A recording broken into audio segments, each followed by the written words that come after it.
This is great. All right, y'all are coming in. We're letting people in the room. We're getting set. I'm gonna jump in because I want to keep things moving and try and stay on time.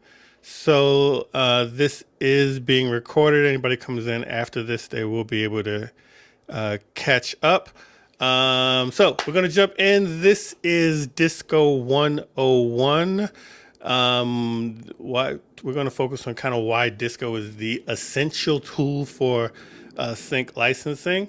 You see me here, Eric Campbell. You see Tim from Disco. Tim's going to drive the majority of the presentation. The way this is going to go, I'm going to give a little introduction right now, and then pass it to Tim, who's going to focus on the platform, and then we're going to save about 15, 20 minutes at the end for Q&A. Well, let me say, and then I'm trying to make sure I see this right. There should be a way for you to enter questions directly in the Q&A. It's better to put questions. So if you look at the bottom of your screen, there's especially if you're on your desktop, it might be different if you're on your phone, but on the desktop, there is a chat button. There's a react button to send emojis up, which are always nice. And then to the right of that, there's a Q&A button. That is where you can type in your questions. So we want to try to direct questions to the Q&A button. As Tim's doing his presentation, if I see things that we can answer during the presentation, we'll try to jump on them. And if we miss anything, we'll set it aside for the actual Q&A portion at the end. If I see things in the chat, I'll try to direct you to put them in the Q&A button. And if anybody has any problem finding that, say that in the chat, and maybe somebody else in the chat room who's found it can help assist in directing people. All right, let's start this officially off. So I want to welcome everyone who is here. The key thing we're going to want you to leave, over this next 60 minutes or so, is an understanding of why Disco is an essential tool for sync placements and how to properly use it. If you don't know me, I'm Eric Campbell. I am a producer, an artist, a composer, songwriter. I have been licensing my own music for film, television, and ads for over a decade now. Everything from reality shows to series like Shameless and Revenge. I've worked on set for some different series like Greenleaf, where I worked on set in Atlanta. Step Up High Water. I've written original songs for animations like Big Sharks or Baby Shark's Big Show. Some instrumentation for the Blues Clues movie. So lots of series in lots of placements in different areas. I'm also the founder of Sus3 Music, which is a sync agency that focuses primarily on ad-friendly hip-hop and R&B. And I'm the founder of CTRL Camp, which is a sync licensing education community. So we provide mentorship, education, help with collaboration, and pitch opportunities. And so I've been having a conversation with the good folks here at Disco over the last few months about ways that we could collaborate together. And we landed on this Disco 101 primarily. I think we wanted to stress how essential this tool has become.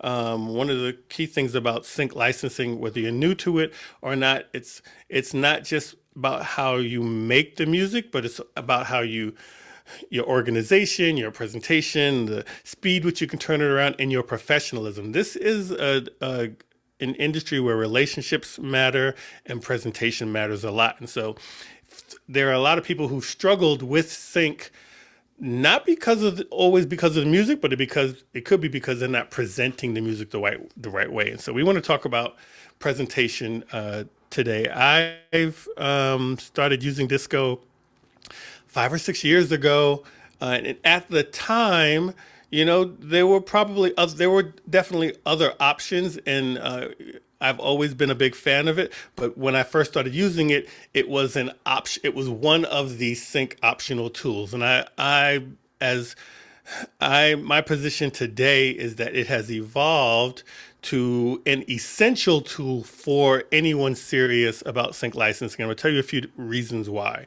One, it was built for sync by people who understand sync licensing. So people who are deeply tied into the music supervision community, music supervisors, they kind of designed it for their workflow. Two, it has been widely adopted. There's a lot of the supervisors, sync agencies, music libraries all keep their catalogs, or for supervisors keep their playlist in Disco, so it's an essential part of their workflow.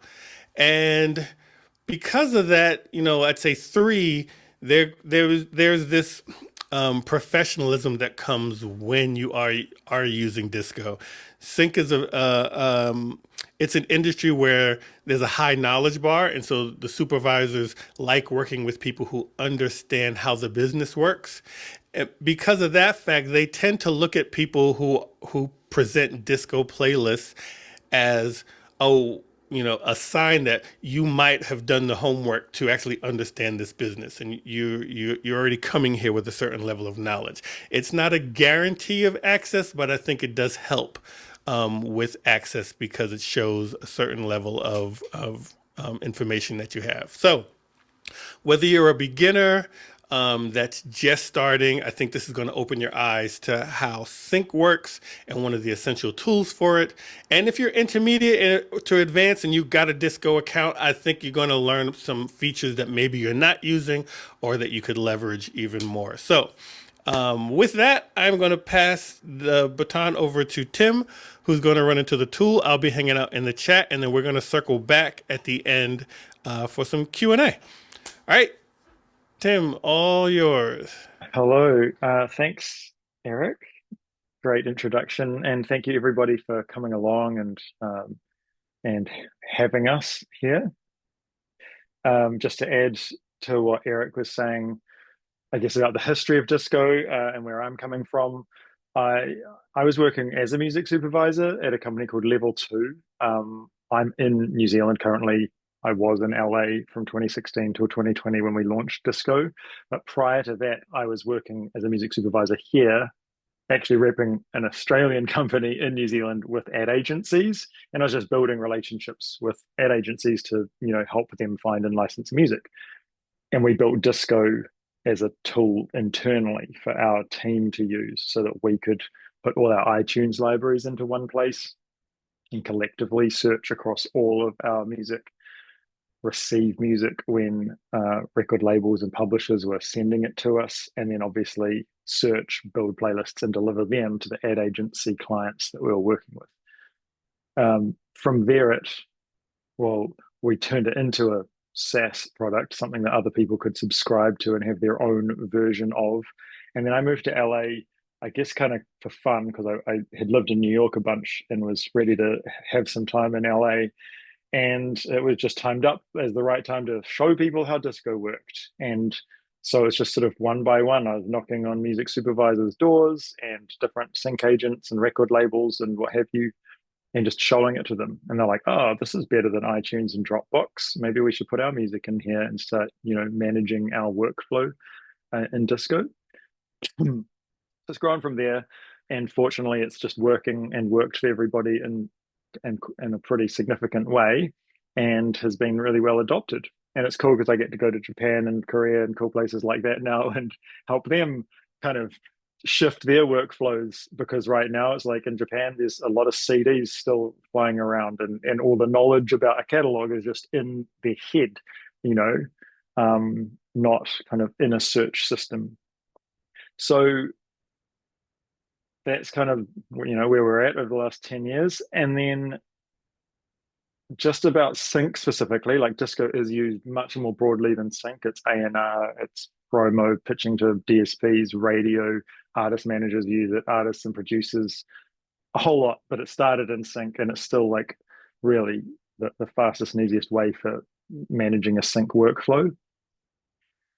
But if you're trying to get into sync, there's a few really important things to understand. One is that there's enormous amounts of competition, and that the people that are ahead of the competition and that are successful are the people that have built deep trust with the decision makers, and at the very least the music supervisors, who aren't actually necessarily the decision makers. They are the gateway to a production of some sort. They're the filter or the funnel, if you like, and their door is not open to people that they don't know or trust on some level. So it's quite a long path to build that trust and become recognizable to them. And like, even people that are trustworthy can break the trust if they make a mistake. They send a track that actually can't be cleared, or there's some other rights holder involved, and that becomes a real big problem. And supervisors don't have any time or energy for any kind of mucking around, if you like. So you often have only one chance to show that you are somebody worth talking to. Is your email worth opening? I don't know. There's so many different layers to work through to kind of get in the door. So, we can show you the tools that make a lot of things easier and better, but it's what you ultimately do with them and how you build relationships, how much you really care about helping the end user that's receiving your music, is what's going to get you there. No one is owed syncs or licenses. It's not something that you should be getting just because you make music. If you get any syncs, you're in the top 0.00001% of all artists of all time in the universe. So yeah, and it is honestly the lottery for the most part. You can pitch all day, forever, for your entire life, and you might never get any syncs. And so you have to be going into this knowing that that is the truth and that's what you're up against. And I'm not saying that you shouldn't do it, but you just have to know that it's not going to be easy and there's no sort of secret win. And it's the same with getting on playlists or having the algorithm like you on Spotify or getting people to your show. So that's like, the dark side of it all. But it should be exciting and it should be fun. And ultimately, if you just like making really fucking good music, then hopefully other people will get into that as well. So with that being said, let's have a look at disco. I'm going to frame everything around like what supervisors want and care about, because that's all you need to care about, really. There's nothing else that matters in sync. It's just about the supervisor and how great their life can be because they've found you. So this is inside Disco. I'm assuming quite a lot of you may already have Disco. I'm not quite sure, so I won't go too basic, but I'll kind of breeze over kind of core things and then point out the sort of details that matter the most. So Disco is all built around playlists. Playlists are like our core organizational object. They're just folders. This is a playlist that's called Pink Skies EPK. These are all tracks or files that are inside of it. They're audio files that I can play and scrub on the waveform. Down the bottom, there are some images. You can put videos, photos, documents, obviously audio, all sorts of things into Disco. I have a cold, so bear with my horrific coughing. So this is a playlist. It has tracks in it. I'll show you how to build one in a second, but let's just take a look at it. So there's a little share icon here, and that takes me to the share area, but I can grab this link or I can just open it. And this is the thing that you would deliver. It's like a little website that you have built in Disco that is hosting your files for this very specific use that you have decided to share for. So this playlist has got a design applied to it, which has got this hero image. There's a story here. So this is an EPK. It's not actually a sync pitch. If you were responding to a brief, it might be different, but this is a bit more like, hey, this is this artist and their new album. Check it out. So it's got links to things here. There's also links to all the socials, contact information. If you're a jazz nerd, you'll start really getting into my nerdy contact database in this account. We've got all the tracks, multiple options for downloading different file types, save to Disco. Anyone that has Disco can just put this music straight into their account. We'll get more into that in a minute. Here are those media files. So take a look at an image. And then a video that is embedded from YouTube. It could be from Vimeo, and it could be a video that you uploaded to Disco. So you should aim towards having at least one page that's like this. It's like the introduction to you and your work. It's a bit like a show reel, I suppose. And then you can think about these as release by release that you'd make them to promote those specific releases. Otherwise, it's just like your calling card, your business card, your reel. So that was what this thing looked like publicly. Now, nothing that you upload to Disco is visible or discoverable by anyone else. And this is one of the most confusing and important things to get your head around when you first get into Disco, because everyone says all the music supervisors are on Disco and that is how they want to receive and find music. Music supervisors are using Disco like it's their iTunes, but it has a sharing function and a bunch of other stuff. There are ways they can find other music from other Disco accounts, but right this second, and the things that I'm going to show you are just about you and your Disco account that you create, that by default, initially, it's just a storage place for you that you access. You create these things and then you share them actively. Like, here is the link to this thing. Now that person has access to whatever's on that link. A supervisor won't just be finding your music. And certainly, supervisors cannot use your music without your permission and usually paying you money and going through a contracting or licensing process. So I've got all this music in this Disco account. What happens when I upload tracks to Disco? So normally you'd upload over here in the playlist creator. It can open and close with this little toggle. You can click to search your computer here, or you can just simply drag things straight into it. If I want to start building a new playlist with things that are already in my Disco, I can just drag and drop them like that. And look, here are some other playlists. Let's just put a few of these other tracks in. So when I hover over this little info icon, I can see the formats that are in this account that are behind this track. So the track is the object I'm interacting with. I can play it, I can drag it around and share it, but it can have a WAV file and an MP3 sitting behind it. Disco automatically makes the MP3 for you if you upload a WAV or an AIF. I think also FLAC files. So taking a high resolution, high quality, lossless file like a WAV, we make the MP3 because that streams faster. It's 10 times smaller than the WAV. So streaming quickly is important, and Disco makes that easy because it just makes that streamable track. The end user, as we saw, had the option to choose what they downloaded. Another thing is that we've got a converter that will create the AIF file from the WAV. An AIF is just another high quality file type. It carries metadata, which we're about to look at. WAV files don't carry metadata, kind of just as a generalization. Assume that they're not going to send it, or the thing that people are opening to play the WAV is not reading any metadata.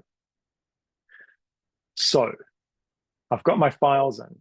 One important thing is I've got two different file types, high quality and fast streaming, that are now available. I've made someone's life easier because of that. I didn't just send a WAV and I didn't just send an MP3. I'm sending both. Now I want to look at the actual metadata on this track. How did I just get here? I clicked on view full track info. Metadata generally literally means data about data. So the file itself, the audio file, the wave, it's a type of data, right? It's encoded data with audio encoded in it. And then there's this information which describes that audio. Each of these fields are part of a language called the ID3 metadata language, and that's what iTunes is reading. It's what lots of different platforms that send audio files and video files can sort of read and write to. So title is title here, and it's also title if I open another platform. And so that means that whatever I put into these fields is matching when opened in different places, and that is really important.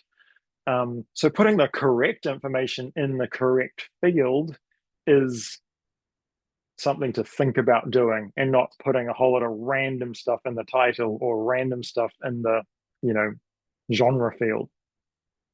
So do your best to fill this out in a clean and clear way.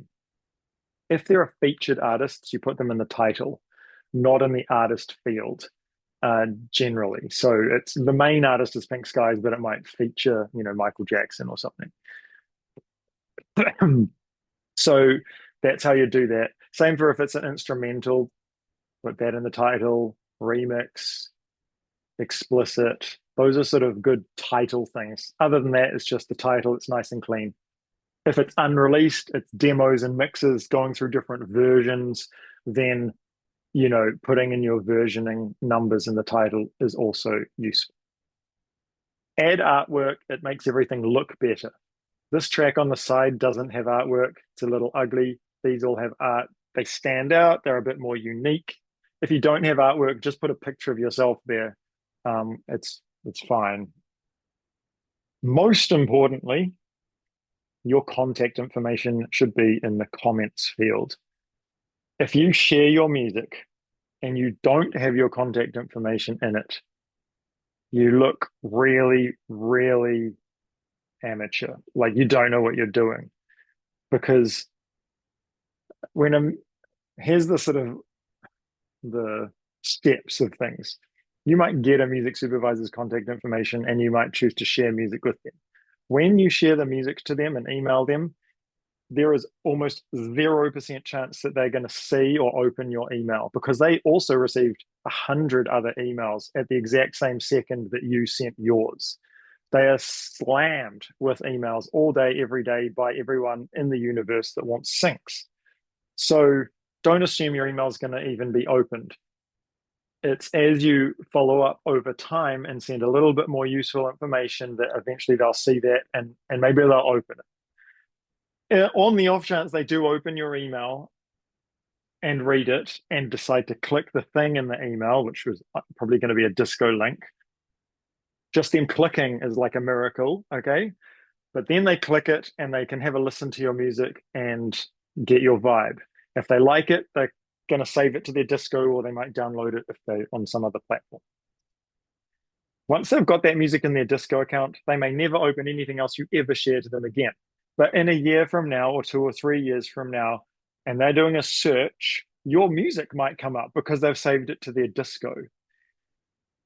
If you don't have your contact information on the files that they save to their disco account, and they're like, this is the perfect track, and I've got $100,000 that I need to pay this person, I just want to get in touch with them. And they're like, oh, hold on, I don't have their information. They'll go back through their emails and they'll do everything they can to find you. But it is a lot better if you put your info there. And if they save it and then they look at this in the first instance and they don't see your contact information, the immediate thought that goes into their head is, this person doesn't know how this thing works. Can I trust them? Is it actually that these are the writers? Oh, there are no writers and there's no control information listed on that track. Maybe this has got 500 samples in it. Maybe there's 36 writers. Is this going to be hard to clear? Does a major label actually own part of this track? Does the person that sent it to me even own this track or control it? Do they know what owning or controlling a track even means? These are all of the questions that are going through their head. That is why showing them important information, and this is like this kind of thing, is starting to become more important. So not just your contact information, but what do you control in this track? 100% of the master recording, 25% of the publishing. Here are the other writers. So here I've said that I'm Benny Smith. I've got 25%. This is my email, and I control that. And then these are the other people that control these other writers. The more information you give, the easier their life is, one, but two, they get the idea that you understand what the licensing process entails and that you can be trustworthy because you've put this information there. So that's like one of the very, very first and most basic ways that you can stand out above almost everyone else in the music industry that doesn't understand the nature of what a music supervisor is looking for and needs to do. So, for the love of God, please fill this out with the most information and the best information that you can before you share the files. Don't rush to share the files because, like I say, they may not ever open the thing that you sent again. So just do it right the first time. Adding the lyrics is also really helpful and important. All of this information is searchable once the files are inside the supervisor's DISCO account. So I'm looking for things about distance. I type in distance. Tracks show up because the word distance is somewhere on them. So the data is searchable once those files are in the DISCO. And that takes us to the next part. So first, we've put files in DISCO. It's made an MP3 if you uploaded a WAV. If you uploaded an MP3, nothing else happens. It doesn't reverse create a WAV. It's not going to make a high quality file out of a low quality file. We've added data so that important information about our music and our rights is there and our contact information is there. Now we can find stuff really easily because DISCO is a search engine for all of the stuff that we have put into it and stored in it. So, if you need to find something and share it, just search like that, drag it across. This track's already in there. Are there any questions about this stuff and Someone data? did someone did ask a question, and you might come back to this because it was about the artist page. They just wanted to know where they set up the icon to create their artist page. Okay, so let's do that. Let's just create an artist page because that's probably the most important next thing. We're going to turn this playlist into an artist page. First, I'll just save it. Let's just say, we'll just do this as Pink Skies again. Pink Skies, real. Got some tracks here. If you wanted to add, some other files or separate up playlist, you can go to this menu, add a section. Let's just say media files. Maybe you create sections for genres. Like there's lots of different ways that you might organize. Now, as I save the playlist, I'm just going to save it real fast. And let's look at it. Okay, as soon as you save a playlist, it creates a share link. I can open this. If I just go to browse, you'll see that that playlist is just here. So the browse area is kind of where everything goes once it's been saved. And here I can go to the share area and open this up. And this is the default playlist design. I didn't do anything to make it look pretty. It's just got this kind of background. Now I could change that background and I could put a little message on this, and that's like a default basic design. And then I can also make it look like this other thing here. So I want to edit this playlist. I already created it. That's great. It's got tracks. I can go to its menu, explore the menus. There's heaps of stuff you can do here, or you can click this little pen, edit playlist. It comes back up on the right. I could rearrange it, just drag and drop to change the order. I could remove tracks. This area is called the short. It used to be called the shortlist, so that's why it says the words removed from shortlist. We changed it to be called the playlist creator. Um, so I've rearranged it. That's great. I want to save it again.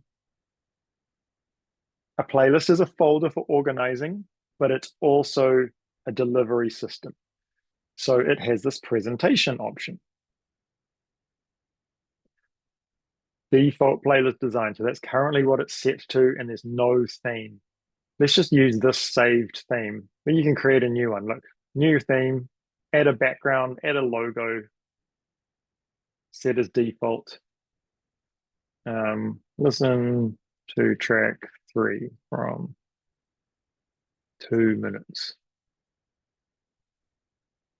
Let's just save this and take one more look at it. So what happens here? I've edited this playlist. I'm going to refresh it. Now it's been updated. So the playlist is like this living website hosted in your Disco. If you edit it, it's updated if someone opens the link again. So now it has a background and a logo. There's the little message I just added.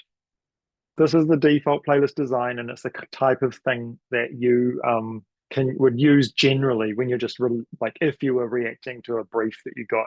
Hey, send me some tracks for this job. You could just send this type of playlist. Let's go and edit it one more time. So back to browse. There's my playlist. Hit the edit button. Save it. Presentation. And now we've got our options. In the future, just so you know, these might get merged because there's not that much difference between them. So just like the idea of a disco page is what this thing is. Yeah, it's like a disco page. It's still a playlist. It's just a design. So let's go for artist page right now. The actual only difference between an artist and an album page is album artwork and a release date. So it's just a slight difference in the design. So we've added our tracks to Disco and we've added metadata. Once we add the artist name in the artist metadata field, it's actually going to show up as an option to choose from. So this is a Pink Skies thing. Because I've previously created a Pink Skies page, it's auto-populating this with the photo, the story, the social media links.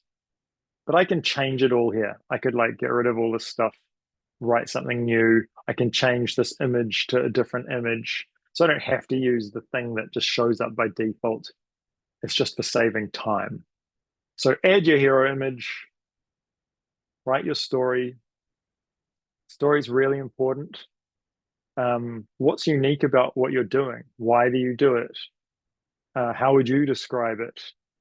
Why should anyone care? Where are you from?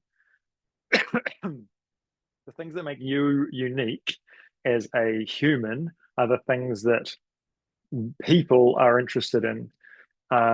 So sharing that in your story is important. And then down here is where you would add a video.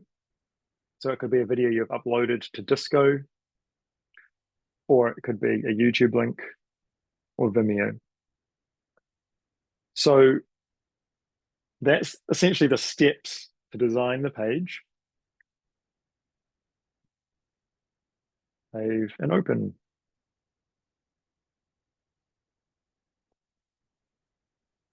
So it's pretty much the same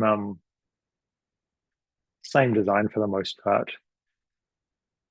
Let's do that real fast. One more time from scratch. And Tim, Yeah, go for it. can you just confirm, because I said this, but I want to make sure I'm saying it right. I said it in the chat, but you can create you can create a page for every artist you work. Like if you're a songwriter that works with multiple artists, you can create different pages for all those, and you can create unique pages for each playlist. You can customize it as much as you want, right? Yeah. So Disco, these are all different playlists all down here for different reasons. They could all have a totally different design in that presentation. So every playlist is unique. you might have one main page that you create for each composer or songwriter or artist, and that's like their main calling card. But then you could create as many other variations with different combinations of tracks, story, whatever, for whatever reason. So it doesn't Yeah, even have to so be at the artist level. It could be you're a songwriter that works with different artists, or you're a producer, has a production company. You can have your logo, you can brand it however you want to brand it, for you. yeah, yeah, and like actually, let's just say we're doing this more as like a little sync agency. Um, in this artist area, it shows all the artist profiles that would auto-populate. So I'm just going to go to this. What's this track? Okay. I'm going to change this to sync agency name. Let's just call it Tim's Sync. So I'm making this one track with an artist profile called artist field called Tim's Sync. What that will do is it should shortly create an artist profile here that's called Tim's Sync. And it sometimes takes a while for these things to actually appear, but it will. And then, Tim's sync agency's got a whole lot of different artists, and I want to make a nice looking page that combines different music by these different artists. Okay.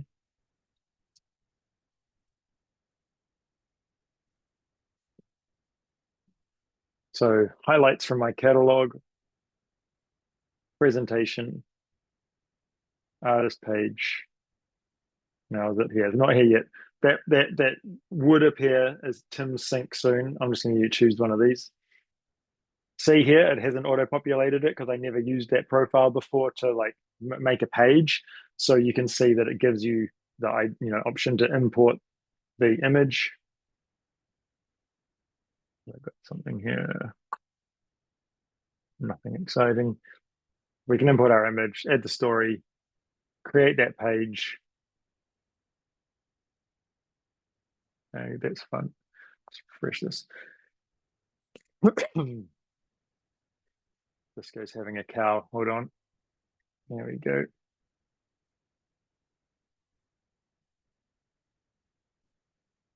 Sim sync. Yeah, sometimes just refreshing the whole Disco makes things appear, just like you restart your computer when it decides not to work anymore. Let's actually, I'm gonna find a piece of art for this.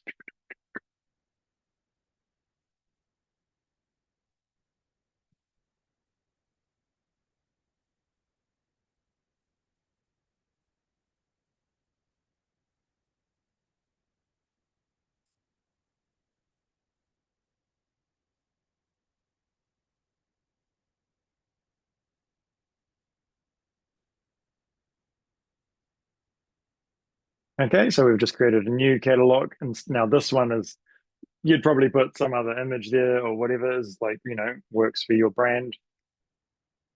Different tracks from different artists. And I could have a video down here. It could be a compilation reel of all the different syncs I've got or something like that. Does that answer the question? I think so. Yeah, for the artist page, definitely. That was great. Jose asked that question about 48K files. I think you can do either or 48 or 44.1. I don't think that the sync world is too fussed. I know that more and more people just default to 48 these days. Actually, 48 works against video. I don't know if 44.1 works as well, or if it can, work in editing software. So 48's better. You can totally check that in other, from other sources as well. There's a question here from Zebedee about the keywords. It is actually good to put keywords in the comments. So yeah, there are tags. There are track tags in Disco, these things that describe the music. And we've got an auto tagger that adds them for you. So like if you're on an artist plan, it automatically does this description. Those actually don't travel between Disco accounts. Only the metadata does. So adding some descriptive information in here is helpful in the comments. There is a setting that you can turn on. Business settings. Write native tags to comments metadata field. So that actually takes those disco track tags and adds them into the comments just as a list of words. So that is a useful setting. I want to show you another one or two things that are useful just as a general, user of Disco. There are inboxes for receiving files. Music supervisors use these all day long because they don't want to download and upload. But as an artist collaborating with other artists or people that send you things, you can use inboxes. So just go in here and open up, just go to Team Inbox, and there's a link you can copy. And then send that to whoever is going to send files to you. They just drag and drop the tracks on here, fill out this form, and hit send. And then those files are going to appear in your inbox as a playlist. So here I've received this one track. More. So these are just playlists coming in. You can see the email addresses of the people that are sending these files. Maybe there's a photographer you just worked with. Hey, upload the photos to my Disco account. The mastering engineer, whoever the collaborators are, just get them to send the stuff straight into your Disco. And that's from your inbox. Copy this link, which is this thing here. Now, if they have Disco, they can make a playlist, copy its link, and paste it here. And then that's going to send those files back into your inbox. Obviously, if you are sent an upload page like this from someone else, you'd make a playlist, copy the link, and then paste it here and hit send. So that's just a time saver. While you're on that, Tim, AUB Music asked a question that relates to this, but in the opposite direction. If you send a playlist to a supervisor, can you talk about at what point, if you send them them a playlist, they import into the inbox. At what point, how connected are they? If you go back later and make changes to that playlist in your Disco that you sent and somebody has imported, where does it connect and where does it break? Yeah, as soon as they import it or click save to Disco, there's no more connection. So that's now in their Disco inbox. Let's just look at it. Say you sent me this track, and then back in your Disco, you added more metadata. I am not going to see those changes in my Disco account. It's like I downloaded the files and then uploaded them to my Disco. So they're entirely new files living on the server. The only thing that is if they go back to the actual playlist page, if you've shared them a link like this, you can update this all day long. Any changes to the metadata on these tracks is going to be immediately available, like visible here. And if they download it again or save it to Disco again, then it would have those updates. Yeah.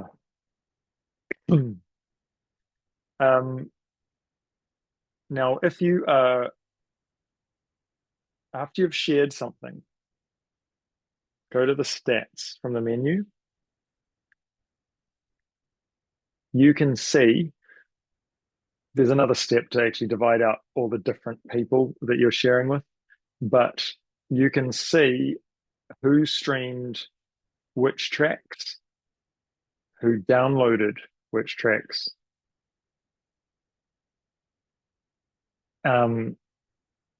These people have been assigned URLs. Everyone here has not been assigned a URL, so it combines all of their access onto one line. So we don't know who these people are. But this is still though people that have been sent this playlist. They did not find this music somehow randomly. It's because you shared it to them. So really fast about that sharing option. In the share area,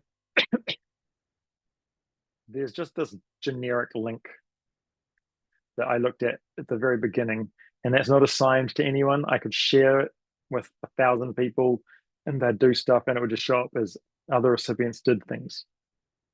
I could email it to specific people from here, or I can assign, like add people here and assign them their own links and they'll appear as their own line. They all have a different URL.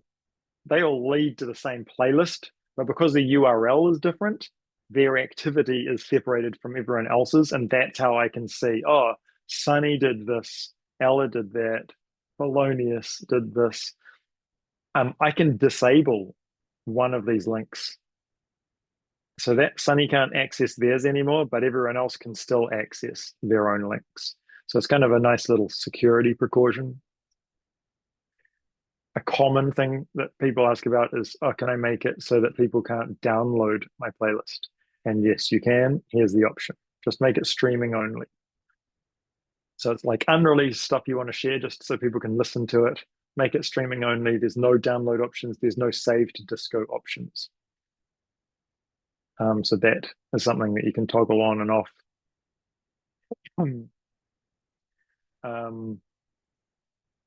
That actually does live here on the security. So I'm in the share area again. So all these share options. There's a security tab. Streaming only. You can add passwords and expiry links. I don't ever do that, and not many people do, but there are options if you really feel like you need to be secure. Most people that are independent, it's a good thing if your music accidentally gets leaked and people care about it enough to like somehow try and steal it. Obviously, as long as you can get paid. You can embed disco playlists and tracks onto websites. So there's like a little iframe embed code that you can copy. You can customize it a little bit, some of the colors and the size. So, I've used this on different websites as well that I've built. So just so you know, that is another part of the share area. If you want to create organization, that's what we do in the channels. So channels are just broadly folders that can have folders inside of them. So as like a sync catalog, I could have my artist projects or, catalog folder with folders inside of it for every different artist. And then in those, I'm going to put the playlists related to that artist. So it's just a way of creating organization. This is a really cool example of a way to use Disco. They have got, this is a band that's got a lot of different band members going through, like saxophones and, trumpets and different things. They have nested the actual sheet music under the tracks. So if I was training up the band to play the set, I put all the tracks in, I nest the sheet music and I share this playlist. And so they can like click play on this and play along with it in the background. So that's just kind of a unique, cool way of using a playlist as a musician. Those are the major things that I think are worth showing everybody. What I could do is quickly show you inside a Disco Music Supervisors Disco account to see some of the things they can do. So let's do that real fast. Wait, before you get off this, Yeah. and I may have missed it when I was answering stuff in the chat. Did you show them how to assign emails for stats for analytics to know if somebody's specific listened to your playlist? I was just, Wait, am I back now? Sorry, I think I muted myself. Yeah, so you go into the share area. You can either email it to people, which will automatically assign them their own links, or you click here. Actually, I'll do it on this one. And then here you put in their name, assign URL, put in another person's name. You put their name or their email. I normally always put their email address, and then you can assign. So that lives here. And then you'd share it, copy this one, send it to that person. Copy this one, send it to that person. You have to send them separately, obviously. Once you've done that, all those contacts appear in the contact database. And you can actually click into a contact This one's better for this.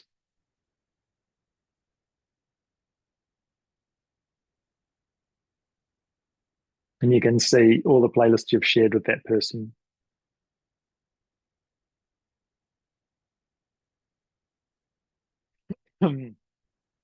That does that the That showing the is thing you were no, looking at? that's yeah, that's great. And let me clarify because I haven't always seen the different views because as a library or agency, um, for all the different subscription levels in Disco, if you're coming in as an artist, or these are common features like getting the stats, getting the analytics, doing the customized playlist, customizing Yeah. the artist page. Everything you've talked about so far is available at all Everything different I've levels. shown you is available on everything. Most people here, I imagine, would be on an artist plan, and that definitely has all of those features. Yeah.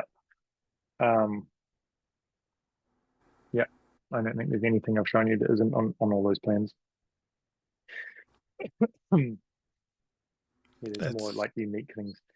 Um, should we take a look? No, that Okay. would be great to see the music supervisor's perspective, what they actually see. Yeah, let's do that. And before I jump in there, really fast, everybody put the School of Disco into your bookmarks, school.disco.ac. You can take classes with us anytime. Like literally just sign up that every week there are basics classes, which basically goes over everything I've just shown you. You can do it as much as you want. Just go in here, pick a date, sign up. Then every through the month, there's a different feature each week on these monthly classes. So come to classes. There are video courses. They're getting a bit old now. I need to redo them, and I'm all over them, unfortunately for you. But take these courses. We've been rewriting a lot of articles here as well. So come in and go through like the disco fundamentals, all the stuff about metadata, how to share, how to present, how to search, core organization features. A lot of people get confused between playlists and channels. This is all in here. So there's a lot of stuff on the School of Disco. Handbook is about reading. Videos are like pre-recorded videos. Classes are like webinars. Uh, and then there's an artist guide as well that just has more stuff that's a bit, got specific things to artists. So if you want to learn more, feel free to come here. School.disco.ac. And also you can always contact support, email support, or go to School of Disco. There's various things here. Let's look at a music supervisor's account real fast. So music supervisors, we know who they are. There's about 1,000 of them on Disco. That's the vast majority of music supervisors that exist, especially in the West. America's really like got the most supervisors in the world. America, Canada, England, and then it's sort of like Amsterdam, France, Germany. But even those places have much smaller numbers of supervisors. In Japan, there's like literally only 3 or 4 music supervisors. The practice of music supervision is actually very American. It's because of the hyper organized entertainment industry and obviously the volume of it. Many other places, producers, editors, they just default to doing the job of a music supervisor. And unfortunately, it often is a shit show, because they just don't have the understanding of the things they even need to do as a music supervisor, which is complex. But like I say, supervisors, we know who they are. They get this special Disco accounts that have a few unique features. One of them is this Discover Music area. This is about to go through a refresh, like a new design. Something I haven't shown you, which is more designed for catalogs, is to make a disco catalog. And a disco catalog is like a shareable, searchable interface. And you choose what content you put onto it. But if you're an artist with like 10 or 20 tracks, there's no point in having a catalog because no one needs to go and search 10 tracks. It's really like you've really got to have at least 250 tracks, I'd say, to make it worth it. It costs $10 extra a month to have a 250 track catalog. So, you could consider it. So it's a search interface. There's featured tracks. They can add playlists to it, featured albums, their artists. as a music supervisor that can land on this, I can save the tracks and make my own playlists, um, favorite things. I can search with the tags and I can search with the search bar. Then over here, I can download the tracks and do various things. So that's what a disco catalog looks like. And it's part of the Discovery Suite, which is this sort of add-on thing to the base plans. That's not something that is part of your base disco plan. So supervisors can come in and they can find the catalogs here and they can click through and go to them. Another thing that they can do is when they search the search bar, it looks through their disco and all of the music they have stored, but then it loads results from other disco accounts or disco catalogs that have opted in. So there's all of this music showing up now, heaps from Smithsonian Folkways. And then what they'll be able to do soon is filter more against these results and refine their search. But right now, they can just go through all these different tracks. Like one really common example is they want to find either the actual audio files for a song. So I need the master for Purple Rain, or I need alternatives, Purple Rain covers. And so all of these different versions of Purple Rain is showing up from these different accounts. And then I can click on it and I can see information about it. Who are the contact people, contact details. I can click this and it will take me to the catalog. I want to search it for more tracks. And the supervisor can literally just pull that track straight in to their playlist. So it imports it from that catalog into their disco account. So that's the kind of the biggest things that supervisors have access to that no one else does. They can find music from other discos. By default, they cannot find your music in your disco though. And with that, let's go to questions. Tim, with that supervisor view, does that work with YouTube search as well? If they put a YouTube search in there, does it do the Yeah, sound alikes in other catalogs? correct. Yeah, that's right. And actually, That's that's the awesome. best way for them to use it because right now the text search is basically it's heavily weighted towards the title of the track. Yeah. So That's the YouTube similarity search is the best way. that's great. Yeah, very, very cool. All right, let's how are we for time, Tim? How many do we have time to go through a few questions? We're Yeah, right I at think we've got some time. We're at time. I don't mind going a little bit over. If we need to do this, another few minutes. we've been covering most of them through the thing. If we have time for 4 or 5, I think we can pull them from the list. Um, First, Tanya asked, this is an interesting question this goes back to the data. If she using the tagging feature and tags the tracks and then found that when she sends the track to a supervisor, the tags did not travel with Yeah, the file. Is that how it's supposed to work, or what's the deal with that? that's how it's supposed to work. It's more that because the tags are not part of the metadata at the moment, and it's sort of like something that should be changed and hopefully will be updated in the future. Because the tags are in Disco, theoretically, we could send them to other discos. For now, though, it just sends the metadata fields um, when the tracks are shared, lyrics and these metadata fields. So those tags need to be written into like the comments as a list of tags. Yeah. So as a workflow, people should do it twice. They should do the auto tagging what for themselves, or and Do then you do copy the it to the auto comment. tagging yourself? Yeah. So auto tag your tracks, and for artist planes, it's just automatic. And then I showed you this earlier, but go back, go into your settings and account, business settings, and at the bottom down here, this is this option. Write native tags. So the disco track tags are called native tags because they're native to Oh, disco. so you have to select that option in your settings, and it'll write.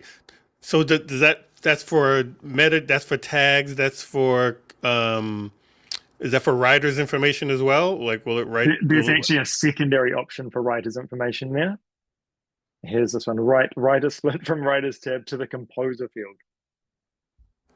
Gotcha. Okay, so if you don't select that, it keeps whatever you put in the composer field there. If you select the writer information, it'll take the It writer stuff appends it. and append it to the Yeah, composer field. it's Gotcha, kind of gotcha. stupid.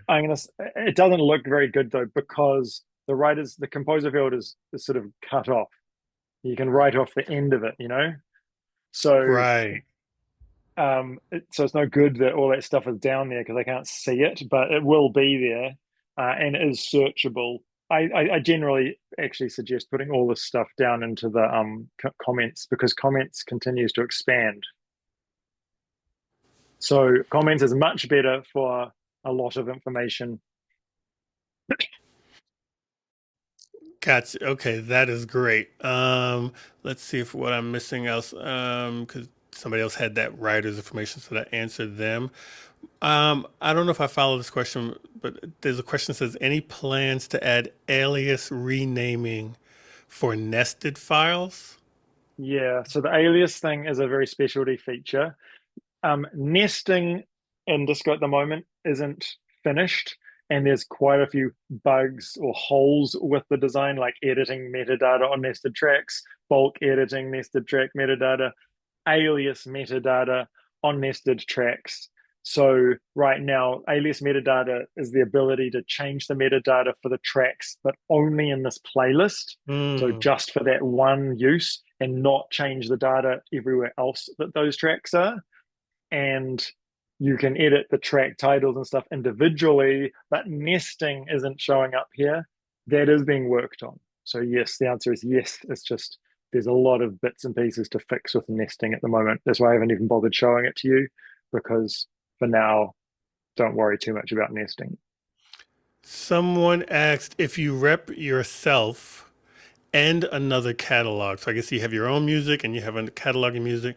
Should you still sign up as an artist, or are there different plans for that scenario? If you're repping other people's music, I would recommend being on a plus or a pro plan, because really, though, there are certain features there that, like especially the email creator for sending email blasts out, that's not on the artist plan.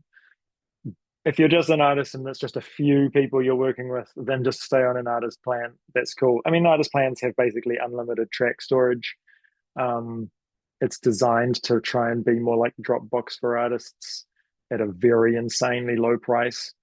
Um, yeah, but if you start building a legitimate kind of sync company, you should be on a different plan. Yeah. This question, I think Irene asked this question in the chat because she wasn't able to access the Q&A. So I want to make sure I'm reading it correctly, Irene. So forgive me if I'm misstating it, but it sounds like she's asking, you know, if if you're not able to, because of the challenge of pitching to supervisors, what are other routes to pitching to production companies, or creating well, focus on that first part, pitching to production companies. And I'll touch on that a little bit, Irene. Just that we've in this conversation we talked about using Disco to pitch to supervisors, because that is because they do use the tool, but this is just a pitching platform, a hosting and pitching platform, period. So if you're sending, like I have a sync agency, people send me Disco playlists. If you're sending to editors, if you're sending to collaborators, it's not just for supervisors. So any if you want to organize your music, if you want to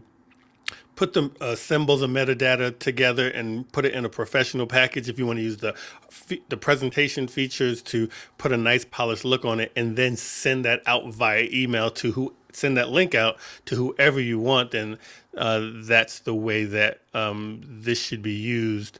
The last part of Yeah. your question was Just just adding to that, yeah, like it, I recommend trying to get representation. You should build relationships with music supervisors, because having a direct relationship is always the best thing, but they can only have so many relationships, and the opportunities for you and any one music supervisor to work on something are very narrow. Like they're working on something that's like an Indian based music thing today, and then they're working on an Antarctica based thing the next day. Like you just don't fit what they need, and that is what it is. But there's going to be some point where maybe you can work together. Having a representative that's constantly working with hundreds of music supervisors, so any of the good sync agencies, that is the ideal. So you're always being pitched because it's a numbers game. The more you're pitched, the more likely you are to get syncs. And so you're going to build relationships with sync agents in exactly the same way that you're going to try and build with music supervisors. But they're being hit up by lots of people as well.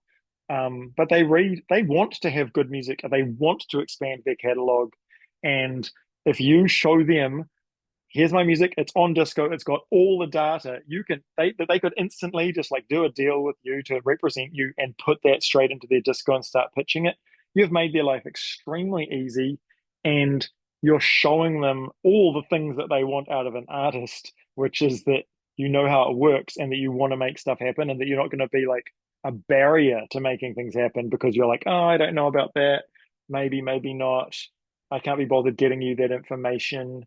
um and if you are working with people that are representing you, go above and beyond to update them with what's going on with you. Have you got new releases happening? Has anything happened that's them worth them telling music supervisors? Because they need reasons to talk to music supervisors as well. And if it's good news and shit's going on, let them know and give them your new music as far in advance as possible. Because pre-release stuff is actually really desirable to music supervisors. Yeah, totally agree. And I strongly recommend pitching. I usually tell people starting like not even to focus on supervisors at all. You know, build like I said, build the relationships. Those are long term plays. They may come Mm. in handy down the road, but sync agencies are looking for music right now, and that's your best shot for getting repped in place now. All right, let's kind of wrap this up. Let me Yeah. quick scroll. Um, Someone just asked about following up on what you said about the comment field for metadata, and how that does extend. When you download that, they asked, is there a character limit It in the depends on actual what they ID3 open it. field? So not in Disco. If it's being saved to Disco, they'll see everything. But if it goes to iTunes, sometimes there's limits. I think it's 255 characters. Um, Different fields can be treated differently by different systems. So yeah, never guaranteed that everything you put in there is going to be shared. Nothing anyone can do about that. But when it's disco to disco, all that information should be traveling. I saw a question about the grouping field. Grouping's kind of just an extra field. You don't have to put anything in there. You could put your contact info in there as well as comments. Sometimes people put the control information there, but grouping, don't worry about it, frankly. Yeah. Awesome, awesome. We should probably wrap it up there. This has been great. I mean, we'll have the replay go out. We'll, I'll Disco and I will coordinate on getting the replay out and making it available to those who are here and couldn't be here. Appreciate all of you being on here. If you do want any more information about Control Camp, which is learning about sync education, and we do have a playbook that talks about how to access and pitch to sync agencies, and we have a directory of sync agencies that you can access right now with detailed submission info, what they look for, how you should approach them. All that is inside. I'll go to controlcamp.com, and I'll put a link in the chat that you can check out as well. Tim, this has been Nice. awesome.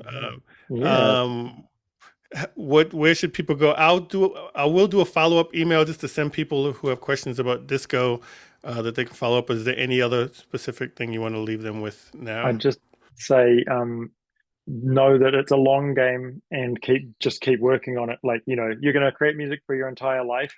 It will take a few years to get something of a sync career going, like a minimum probably of 3 years.